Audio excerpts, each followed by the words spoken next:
Primero que todo quisiera agradecerle a los organizadores de este evento por permitirme realizar esta charla, la cual es parte de mi tesis doctoral en la FOMAP bajo la supervisión del doctor Leandro Caviero.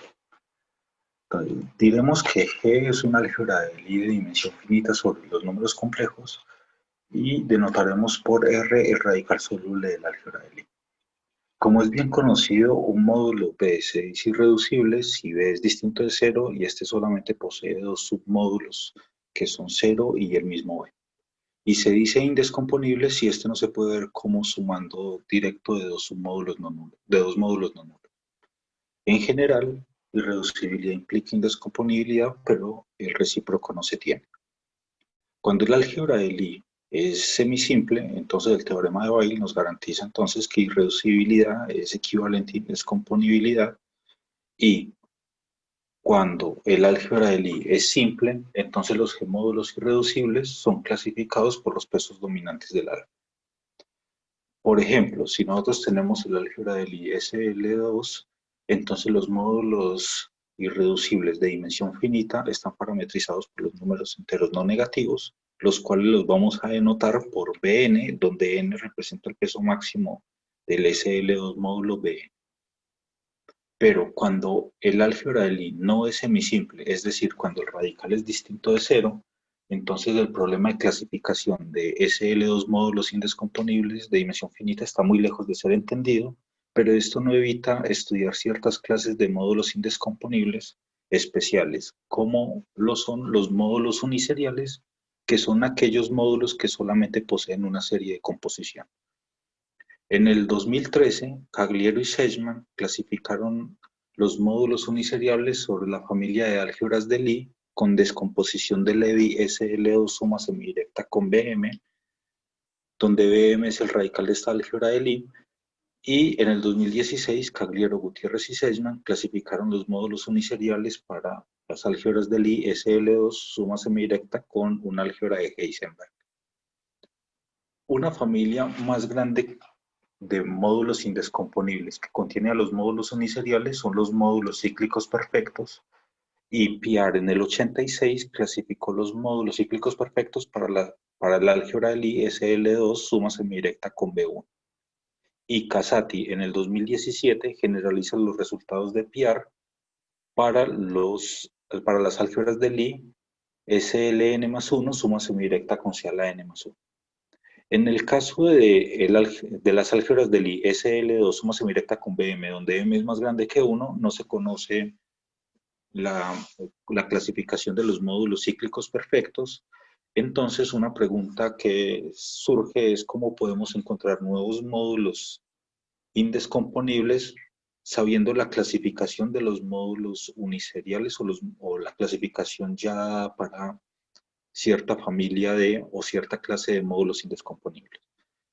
Entonces, un camino natural es estudiar el producto tensorial de los módulos ya clasificados y mirar si estos nos dan indescomponibles o suma indescomponibles nuevos o son suma de uniseriales que en este caso ya están clasificados. Y para esto, entonces, lo que uno puede hacer es estudiar submódulos especiales para estos productos tensoriales como lo son el zócalo y el radical.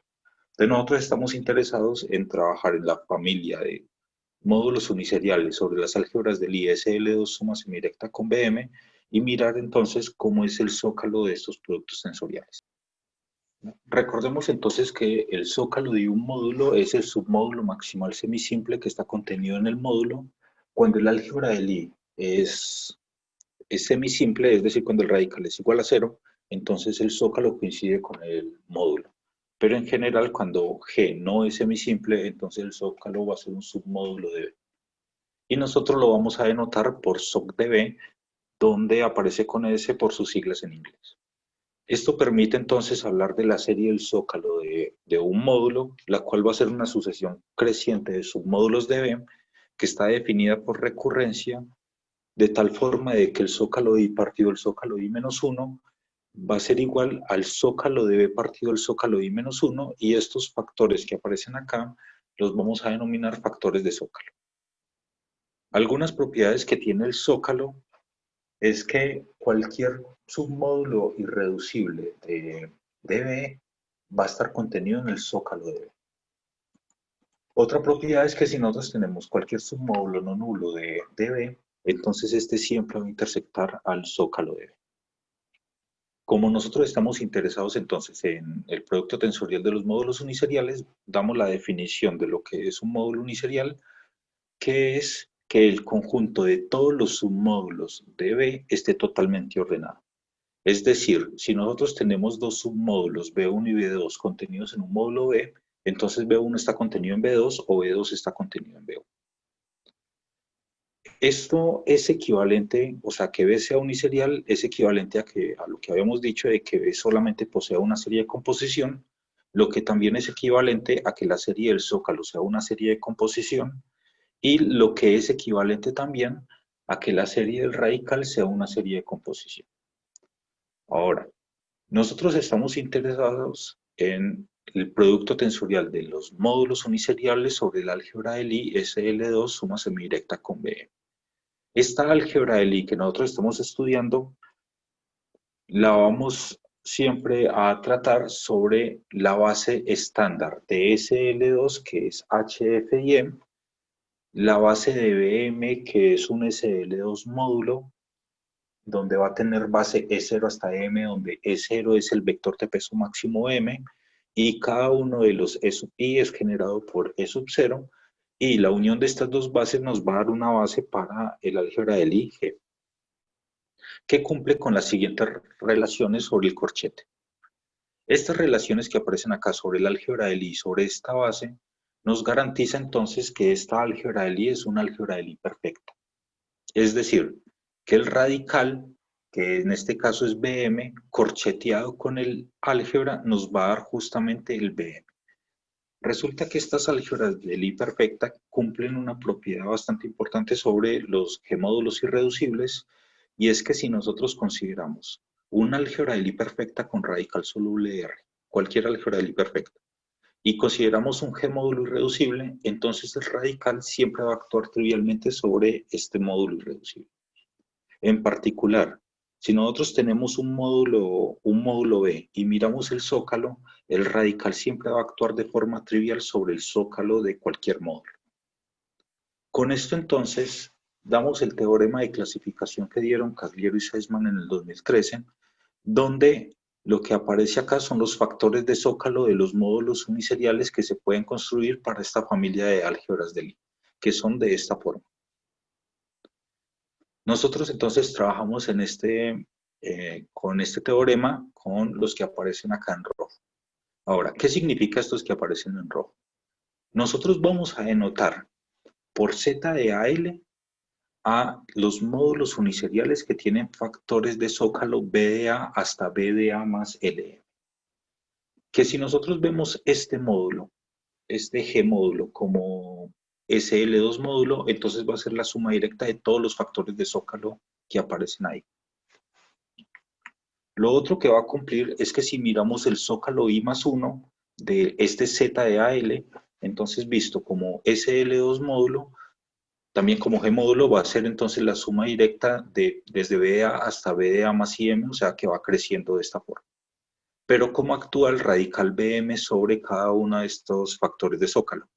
Entonces lo que nosotros tenemos es que BM actuando en un bloquecito BDA más IM, cuando I es distinto de 0, entonces esta acción va a ser distinta de 0 y además esto va a estar contenido en su anterior, es decir, va a estar contenido en BDA más I menos 1M.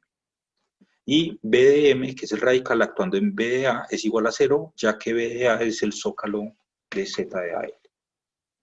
Por ejemplo, si nosotros consideramos M igual a 2, entonces tenemos acá una representación matricial para Z de 1, 1 y Z de 2, 2, donde lo que aparece en azul son los bloques de ver este módulo como SL2 módulo, para Z de 1, 1 sería B1 más B3, y Z de 2, 2 visto como SL2 módulo sería B2 más B4 más B6. Y lo que aparece en la primera superdiagonal es cómo actúa el radical B2 sobre cada uno de estos bloques. Ahora, ¿quién serían los duales de estos Z de AL? Entonces, los factores de zócalo, como dijimos, entonces va a ir al revés, o sea, este sería el zócalo 1, este sería el zócalo 2 partido el zócalo 1 y así sucesivamente. Y lo que significa es que el dual de Z de AL como SL2 módulo es la suma de todos los factores de zócalo. Si nosotros vemos el zócalo I más 1, entonces va de forma decreciente, en este caso. En el otro caso lo teníamos de forma creciente. Y el radical BM actuando en cada uno de estos bloquecitos o en cada uno de estos SL2 módulos va a ser distinto de cero si es distinto de cero y va a estar contenido en su siguiente. Y BDM actuando en el primer bloquecito va a ser igual a cero, ya que el primer bloquecito es el zócalo del dual de ZEAL. Por ejemplo, si nosotros consideramos M igual a 1, entonces tenemos la representación matricial de Z de 0, 1, del dual de Z 1, 1 y el dual de Z de 2, 2. Y lo que aparece en azul entonces es ver cada uno de estos módulos como SL2 módulo y lo que aparece en la primera superdiagonal es cómo actúa el radical B1. Bueno, como nosotros estamos interesados de nuevo a cómo es el zócalo del producto tensorial, entonces empecemos con dos módulos que son de la forma Z de AL con Z de BL'. Estos como SL2 módulos, entonces van a ser la descomposición que aparece, que son los factores de zócalo de cada uno. Entonces, si nosotros hacemos el producto tensorial de estos dos SL2 módulos, podemos hacer esta tabla de multiplicar que aparece acá, donde la primera fila aparecen los factores de zócalo de Z de BL' y en la primera columna aparecen los factores de zócalo de Z de AL. Y en cada uno de estos rectángulos o de cada uno de estos bloques, entonces aparecen sus correspondientes productos tensoriales. Notemos entonces que el producto tensorial de estos zetas va a ser, como SL2 módulo, va a ser la suma de todos estos rectángulos interiores que aparecen acá. Pero, gracias al teorema de Clebsch-Gordan, cada uno de estos bloques, por ejemplo el bloque BDA más IM, tensor BDB más JM, se puede ver como la suma directa de estos SL2 módulos irreducibles. Ahora, ¿cómo actúa entonces el radical BM? Entonces, fijemos un bloquecito que es el que aparece en rojo, que sería BDA más IM tensor BDB más JM. Entonces, por la acción natural que tiene el álgebra de Lie sobre un producto tensorial de módulos, entonces lo que vamos a tener es que al actuar BM sobre este bloque, entonces va a tener un sumando en la parte inmediatamente superior y también va a tener un sumando en la parte izquierda. Si usamos el teorema de Clebsch-Gordan para descomponer este producto tensorial en suma de SL2 módulos irreducibles, entonces lo que estamos diciendo es que este rectángulo se nos amplía de esta forma, donde el producto tensorial es la suma de todos estos de acá. Ahora, fijemos un vector de peso máximo en alguna de estas componentes. Entonces, si nosotros fijamos un vector de peso máximo que tenemos de esta forma en el producto tensorial de acá, entonces, si hacemos actuar un elemento de la base de BM, que dijimos que era E0 hasta EM, en este caso es 0, entonces B sub 1 va a denotar la componente o el sumando que le pertenece a la parte superior y B2 va a denotar el sumando que está en la parte izquierda. Bueno, entonces, si nosotros tenemos la tabla de multiplicar de estos Z, y trazamos diagonales de derecha a izquierda y de abajo hacia arriba, entonces notemos que estas diagonales nos va a cubrir toda la tabla de multiplicar que teníamos para Z de AL con Z de BL'. Estos en un principio van a ser subespacios y los vamos a denotar por W0 hasta WL más L'. Que explícitamente estos subespacios vectoriales van a ser la suma de estos productos tensoriales de tal forma de que el I sub t va a cumplir con que I más J sea igual a L más L' menos t. ¿Qué cumplen entonces estos subespacios? Estos subespacios van a ser primero SL2 submódulos del producto tensorial. Lo segundo que van a cumplir es que si actuamos el radical BM sobre cada WT, esto nos va a quedar contenido en WT más 1. Además, el último WT, que sería WL más L', va a ser el producto tensorial de los zócalos.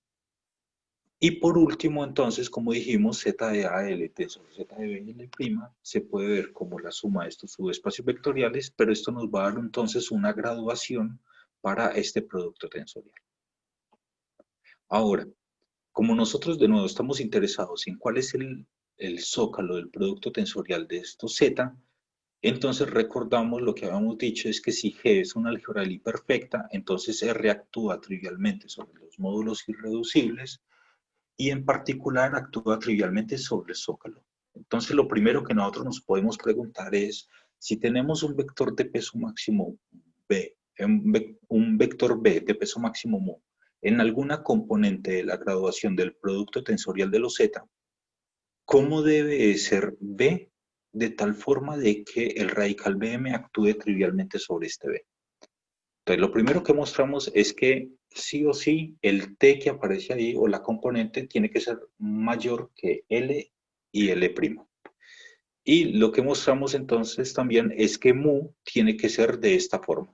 O sea, la suma entonces de todos los vectores de peso máximo en cada una de los productos tensoriales que descomponen a W. Pero no solamente esto.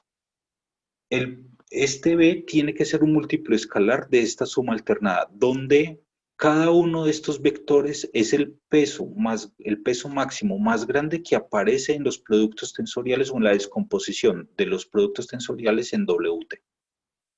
Este lema nos permite mostrar que el zócalo del producto tensorial de zetas es isomorfo al producto tensorial de los zócalos más un complemento que está dado por estos SL2 módulos, donde cada uno de estos SL2 módulos es generado por un vector de peso máximo, como un vector de peso máximo del lema que se dio antes.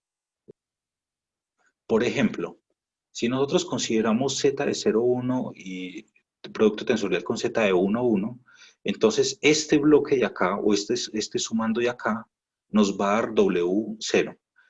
Todo esto que aparece acá nos va a dar W1 y este último nos va a dar W2, que es justamente el producto tensorial de los Z. Ahora, si notamos, acá tenemos B2 y acá tenemos B2. Lo que nos dice el lema es que si nosotros hacemos esta combinación lineal de hacer este menos este, entonces vamos a poder convertir alguno de estos bloques en cero. Y eso lo que implica es que vamos a tener un B2 en el zócalo del producto tensorial de estos dos Z.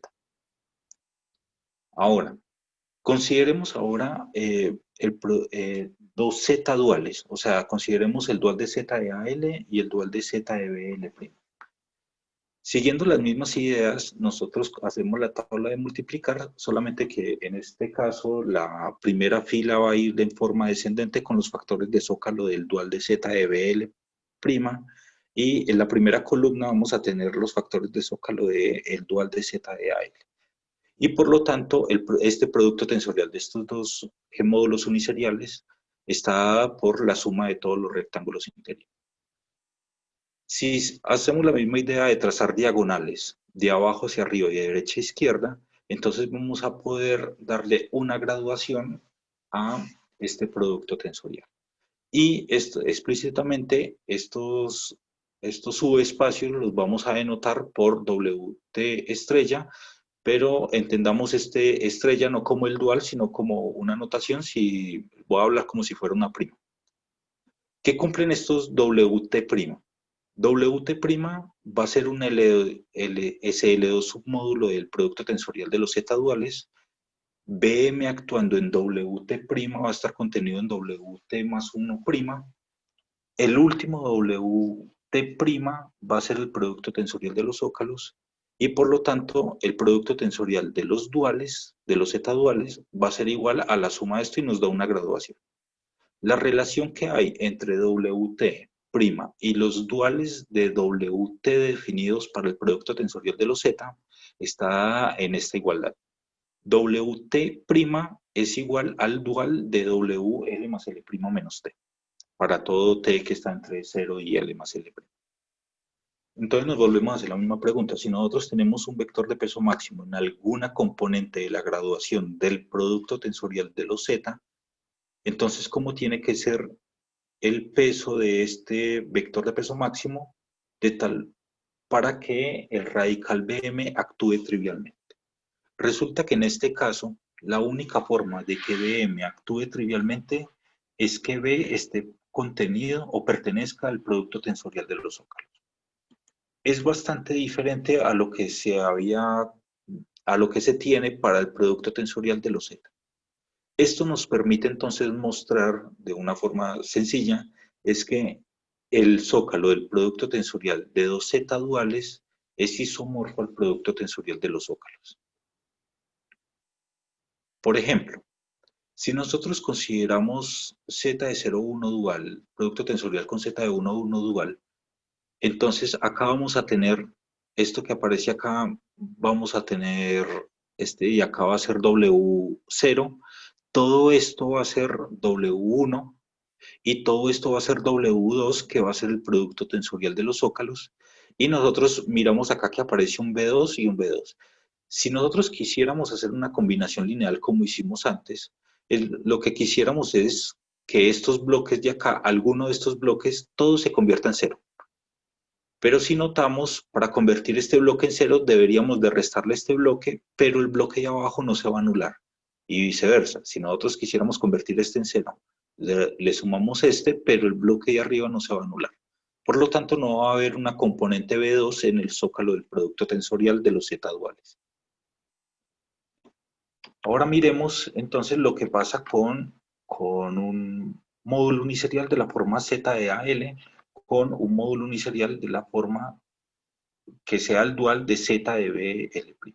Entonces usamos la misma idea, tenemos la primera fila los factores de zócalo del dual de Z de BL' y en la primera columna los factores de zócalo de Z de AL, hacemos la tabla de multiplicar y trazamos las diagonales de abajo hacia arriba y de derecha a izquierda.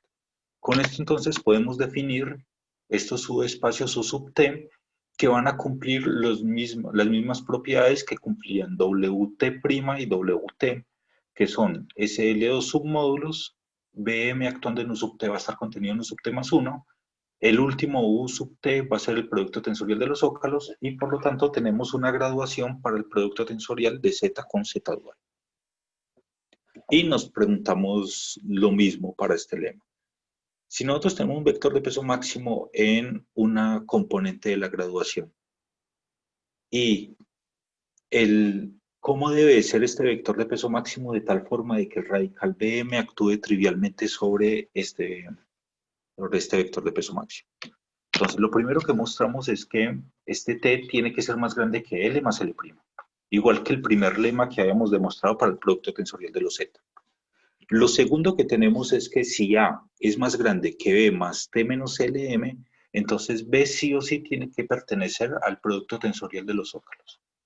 Pero si A es menor o igual que B más T menos LM, entonces B está en el producto tensorial de los zócalos, o bien B tiene que ser el vector de peso máximo, la diferencia que hay entre este número entero con A y el B, el vector B, tiene que ser una combinación lineal de todos los vectores de peso máximo mínimo que aparecen en la descomposición de U sub T como los productos tensoriales en la diagonal, multiplicados por estos escalares. Esto nos permite entonces demostrar el teorema para el zócalo del producto tensorial de Z con un Z dual, y lo que nos dice es lo siguiente. Si el peso máximo del zócalo de Z de AL, que en este caso es A, es más grande que el peso máximo del zócalo del dual de Z de BL', entonces el zócalo del producto tensorial de Z con Z dual es isomorfo al producto tensorial de los zócalos.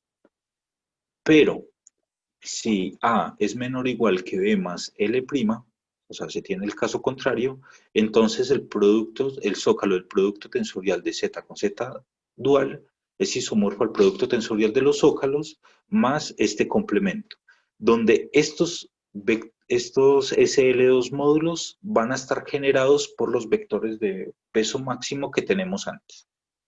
Por ejemplo, si nosotros tenemos z de 0, 1 y lo tensorizamos con z de 1, 1 dual, entonces esta partecita que aparece acá va a ser doble U sub 0. Toda esta partecita que tenemos acá va a ser U sub 1 y esta última partecita va a ser U sub 2, que es el producto tensorial del zócalo, de los zócalos, el producto tensorial de los zócalos. Entonces lo que vemos acá es que si tomamos los pesos mínimos, que en este caso es B1 y B1 en U sub 1, y hacemos una combinación lineal entre estos dos bloques, entonces vamos a tener que este bloque se puede convertir en cero, este bloque se puede convertir en cero y por lo tanto va a estar contenido en el zócalo de este producto tensorial.